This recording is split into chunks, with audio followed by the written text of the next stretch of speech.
What's good, ladies and gentlemen? Welcome back to the Big Fight Fuel channel, where we speak the truth, we're honest, we give out takes on AEW. It is Wednesday night, January 17th, 2024, and this is your AEW Dynamite review here on the Big Fight Fuel channel. Man, it's been a while since I last said that we got an AEW Dynamite review here on the Big Fight Fuel channel. And with football season over, at least for me, I'm back to regular AEW content weekly. We're also going to be getting some Sixers basketball content started in the next week or so as well. As you can see, football season is over. The banner is down in the back. There's no banner anymore for the Miami Dolphins. We're strictly focused on AEW and the Philadelphia 76ers here going forward. And man, what a main event that was. Getting right into it, what a main event that was between Hook and Samoa Joe for the AEW World Championship. It was very, very simple, and I thought it was fantastic, man. We're going to talk a lot about that. Hook came out better in the end than he did going in to that match against Samoa Joe. And Tony Khan presented Samoa Joe to be an absolute monster tonight, which I love to see. It also seems like we've got the Young Bucks calling out Sting for his retirement match at Revolution. They're diving into their corporate EVP characters. I thought their backstage interview with Renee Paquette tonight was awesome, and they're going very corporate. They're being called Nicholas and Matthew, not Nick and Matt. Nicholas and Matthew Jackson. They're going to take their EVP roles a little bit seriously now, and they might have had a couple shots in there here or there in what they were saying in this interview with Renee Paquette. And then we got our first interaction tonight between Timeless Tony Storm and Deonna Purrazzo. It's been a couple weeks since I'd last did an AEW video. A lot's happened. Clearly, Samoa Joe is the new AEW World Champion. MJF was written off television when Adam Cole was revealed to be the devil, along with Matt Taven, Mike Bennett, Roderick Strong, and Wardlow. Deonna Purrazzo is in AEW, and Tony Khan's already got her in a feud with the women's champion. I'm going to talk about that when we get to that part of the show. So I thought tonight's show overall, man, I thought it was very fun. I'm by myself tonight, obviously. No Cameron Johnson, no Wesley Williams. We're going to try to get those guys on a couple of videos in the near future. In the coming weeks, hopefully on the lead up to Revolution. But I've got some fun ideas planned for some content, man. Obviously, we're going to be talking wrestling every week. Now that football season is over for me, wrestling's going to be a priority, especially AEW. The Royal Rumble's next week as well. We're going to be making videos for the Royal Rumble. We're going to be dropping a predictions video probably next Thursday night. I've got some ideas I want to do for the Sixers too. I've got a couple Sixers games that I want to go to as well. I might do a vlog or two at a Sixers game. I don't know. But I've got some really fun ideas planned for the future, content-wise, vlogs, all that stuff. You're not going to want to miss out. It's going to be fun. I'm telling you. It's going to be a fun couple months here on the Big Fight Fuel channel. And if you haven't already, be sure to subscribe.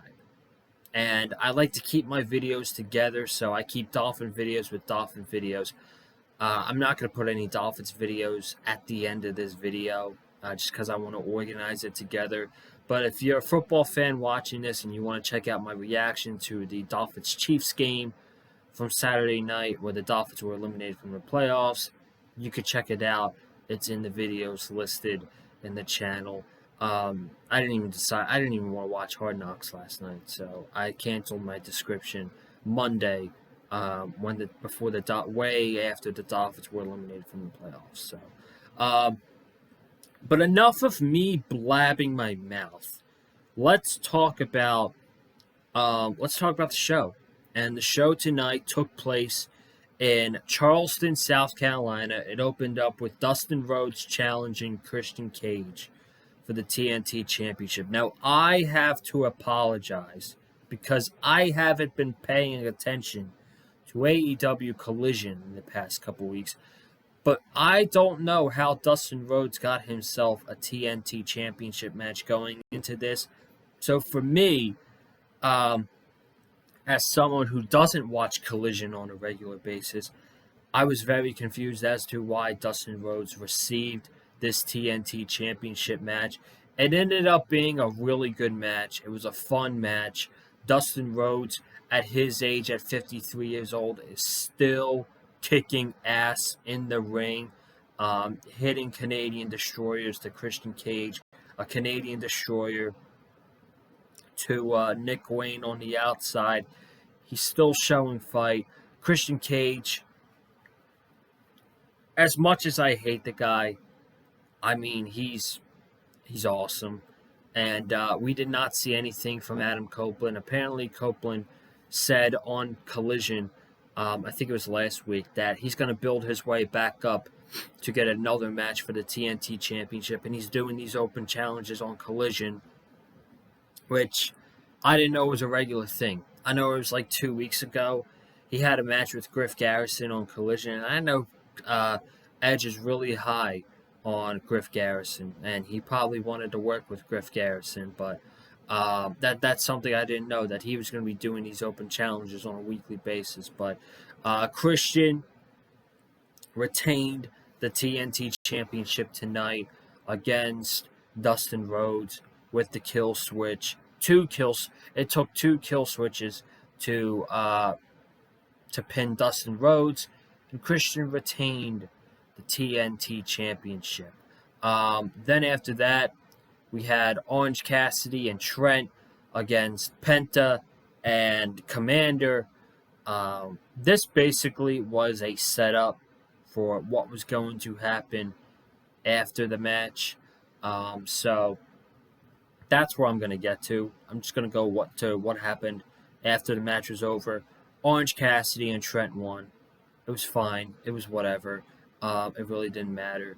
But after the match, the best friends were going to hug Orange Cassidy in the middle of the ring until Roderick Strong and the Kingdom, they came out, and these fans hate Roderick Strong, and you can understand why, because whenever this guy gets on the microphone, it makes your ears bleed. It makes you want to change the channel because of how annoying his voice is. And that goes along great with his character and screaming out wrestlers' first names really loudly. So he said that he's told Adam Cole, he's told the fans, but now he wants to tell Orange Cassidy to his face that he is coming for his international championship. And he says, look, man, I know you're a fighting champion, and you've defended that championship against any possible member of the AEW roster, but I realize you're out here tonight, and you're wrestling in a tag team match. And he said, yeah, I think you're wrestling in a tag team match because you're scared. You don't have much in the tank anymore with the international championship. It's because you know that I'm coming for that championship. And he says, you've never faced someone like me for the international championship. He's faced Jon Moxley before, man. He's beaten Jon Moxley to retain that international championship at Full Gear. But basically, on the first Dynamite of the year, Adam Cole made a prophecy, as right now the Kingdom or the Ring of Honor Tag Team Champions. He made a prophecy that the Kingdom, while they're holding the Ring of Honor Tag Team Champions, Roderick Strong is going to go after Orange Cassidy and the International Championship. And when the time is right, Wardlow is going to go after the AEW World Championship, whenever that is. I don't know. But Roderick Strong against Orange Cassidy, man. That's a very interesting dynamic, man. I'm very curious to see how they match up. And Orange Cassidy was being challenged by Roderick Strong at Revolution. So now they have time to build this match up instead of making the match official 6 weeks before the 2 weeks before the pay-per-view. They're now building this up. They're giving this month like about 6 weeks before the pay-per-view starts, and Orange Cassidy can get a couple title defenses here and there before he faces Roderick Strong at Revolution. I like it. I like it a lot, and I think their match is going to be awesome. I'm going to say that a lot before they wrestle at Revolution. I think their match is going to be really, really, really unique. So after this, I believe we went into, I think it was the Young Bucks, and this was awesome. If I could pull up a couple of quotes from their interview, I'm gonna do so. Let me try to find it because this is something I would like to talk about a lot.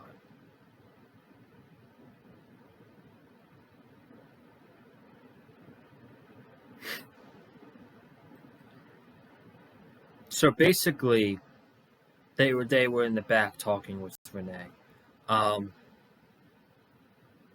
Basically, what this was about was them being corporate EVPs, and they're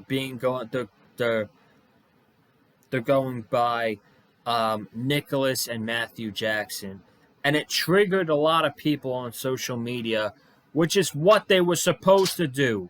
That was their goal, so they did their job. They did their job in this interview. They were saying, what would you do if you had a child and they needed help really badly? You would do anything possible to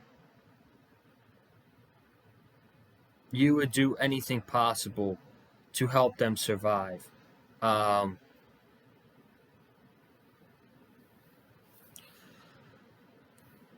Nick Jackson was saying that this is not about Sting, and when we first became All Elite Wrestling, we wanted to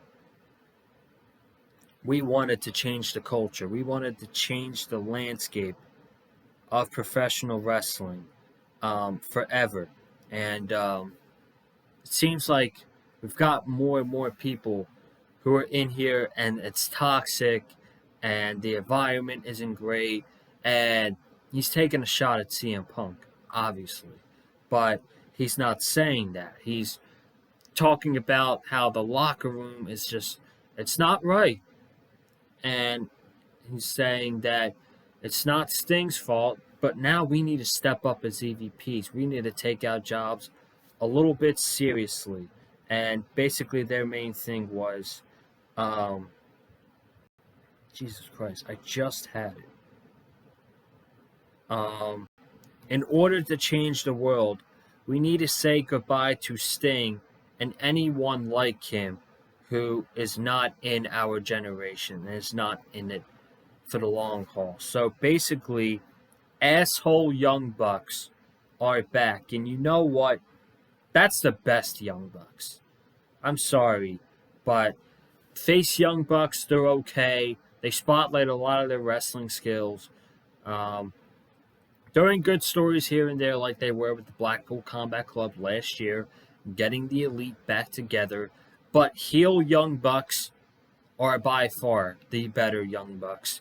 And I'm very, very excited to see where this goes between the Young Bucks, Sting, and Darby Allin. Because I can tell you what, if they have a good enough story in place, and if it's a good enough story, and it's been built up for weeks and weeks and weeks like it's being right now, this could maybe main event Revolution as Sting's last match going out in the main event of a huge pay-per-view. So we'll see. I didn't expect to have an emotional.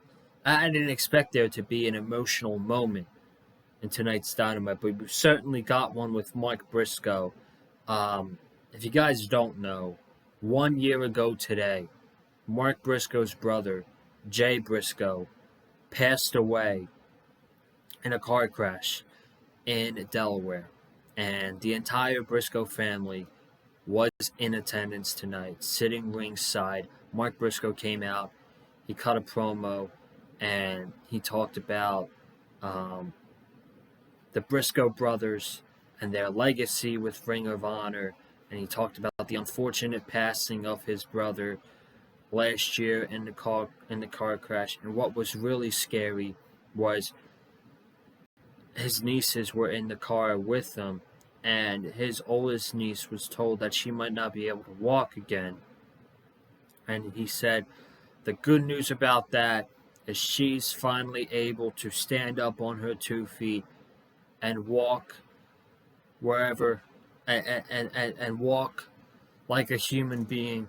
And she was received a standing ovation, and this was just a really feel good emotional moment, because last year the Briscoe family was in tragic with the passing of Jay, and we all miss Jay very much. And for his family and for his niece to have that moment tonight, walking up on stage, the entire Briscoe family hugging it out, that was really special. That was really, really special moment tonight, man. So, shout out to the Briscoe family. Shout out to Tony Khan for giving the Briscoe family the time during the show tonight. And, yeah, man, it was just a really, really special moment for the Briscoe family. We then got into the Ring of Honor 6-man tag team titles, where Bullet Club Gold, who I believe are full-on baby faces at this point, Jay White and the Guns, they defeated Brian Cage and the Gates of Agony in the 6-man tag match tonight. Good stuff. Good fun match. The main story about this, though, is Prince Nana was about to hit Jay White with one of the Ring of Honor tag titles, and Anthony Bowens came out for the save. So what they've been doing is these two teams were taken out by the Undisputed Kingdom. What the Acclaim want to do is mesh up with Bullet Club Gold, form as a tag team together to take out the Undisputed Kingdom. And obviously, you've got the Guns and Daddy Ass in both those factions as well. Daddy Ass is a part of the Acclaim, and the Guns are part of Bullet Club Gold. The fans love both of them. Bullet Club Gold is really, really over right now. I felt like Tony Khan didn't have a choice but to turn them into baby faces. I will say this. It is kind of underwhelming that Jay White's first championship in AEW since signing last April is being Ring of Honor 6-man tag team champion. That's kind of a little bit underwhelming. I don't know where the story goes between them and the Acclaim, but they're now the Ring of Honor 6-man champions. So there's that. There's that for you. Anna Jay against Deonna Purrazzo. I thought this was a good match as well. Anna Jay continues to get better and better. Deonna Purrazzo is one of the best women's wrestlers in the world. I believe I said that on Twitter once, maybe like during an Impact pay-per-view, I believe.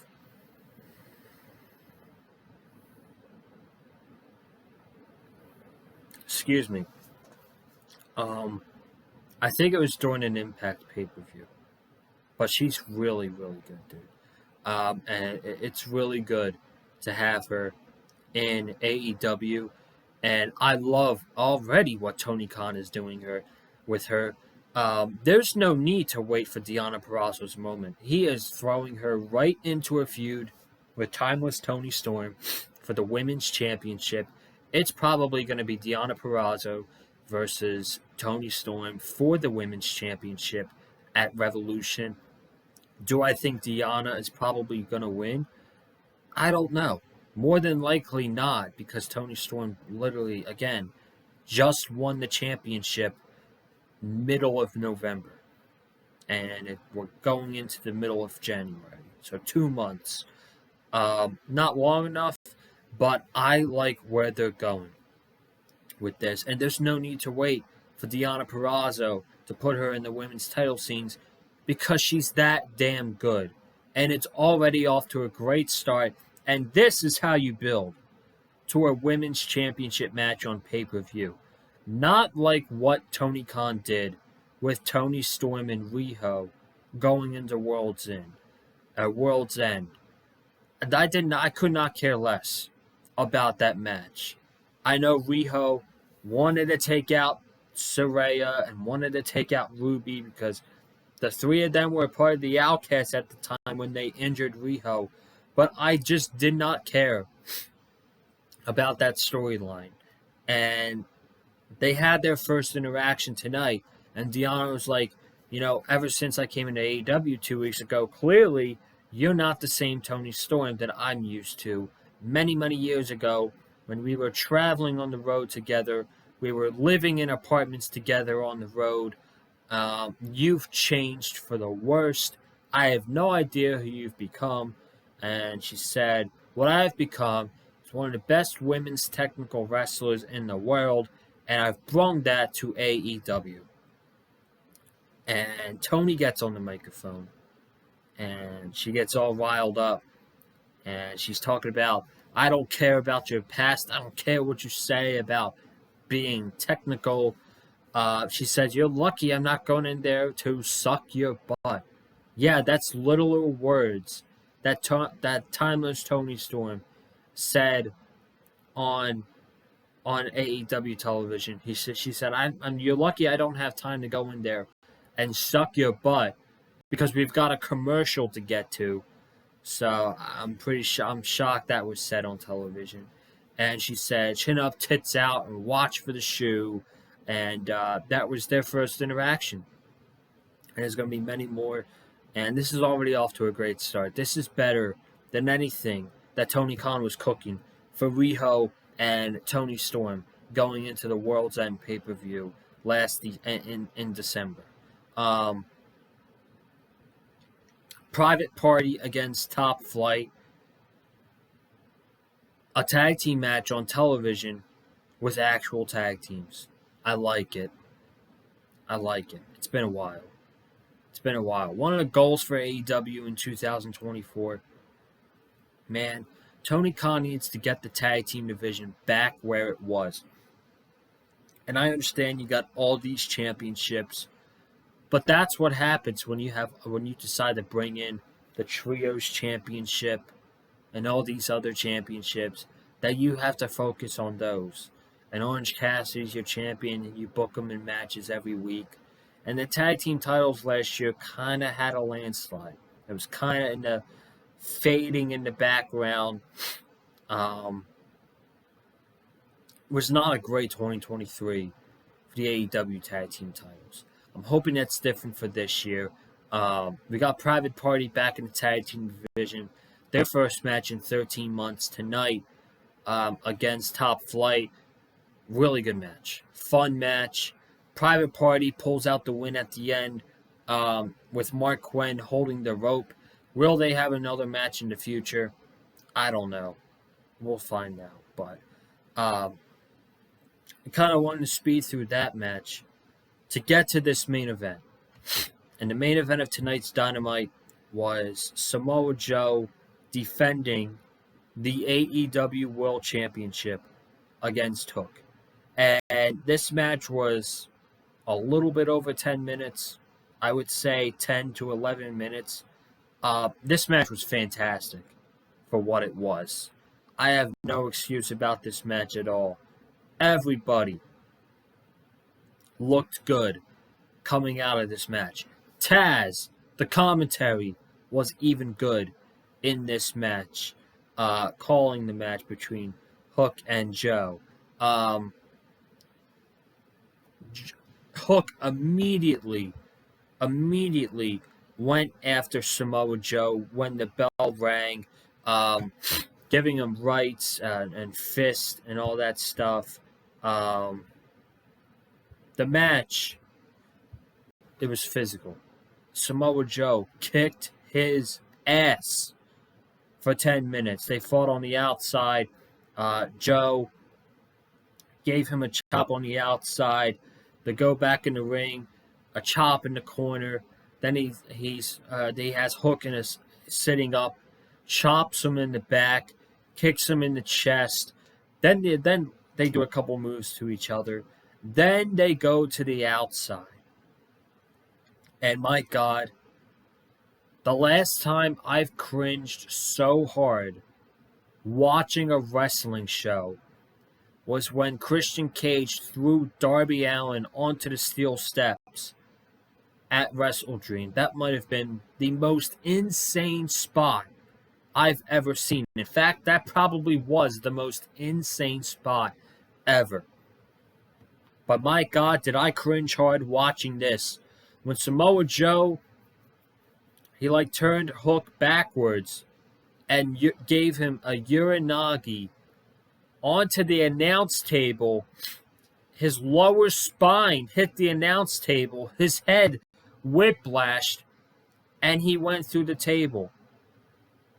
And then he proceeds to pick him up after Hook gave him the double finger, the double middle finger, and powerbomb him onto the apron. Hook got back in at 9. He got more of an ass beating from Joe. Hook came back with a couple clotheslines. He gave him an over-the-head suplex. He looked to hit him with the red rum. Joe countered it. Coquina clutch.